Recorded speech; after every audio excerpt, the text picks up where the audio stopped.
Hello, good morning. This is Mrs. Tinker. Good morning kanimo diha no. I'm going to speak my Visayan language. So, maayong buntag, good morning. Sana ay manghinaot ko nga naa ka sa maayong panglawas. I hope you are in a good health.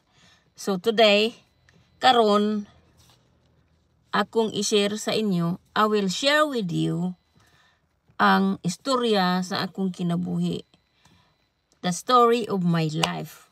Nganong naabot ko dere sa Australia. Why I get here in Australia. Is that correct, my English? I'm sorry for my grammar, but I will try my best.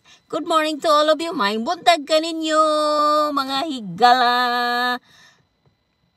Maayong buntag kaninyo, mga higala. It means that good morning to you, all my friends.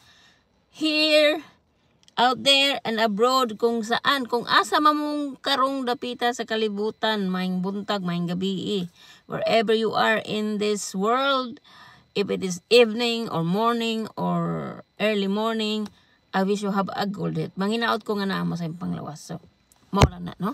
Ang atong istoryahan. I am a carer.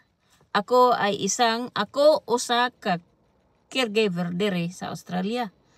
Nag-vlog punta kay manghinaot nga makakwarta po ta din sa YouTube. So manghinaot ko nga tabangi po ko ninyo, no? Tabangan ko sad ang mga tao nga ngayang tabangan, no? I'm here vlogging sideline hoping to earn money so I can help less fortunate people or children in the Philippines for my every year school project. So thank you for subscribing to my channel. I hope to see you again. Manghinaot ko makit-an mo na ko og otro dinhi sa akong channel.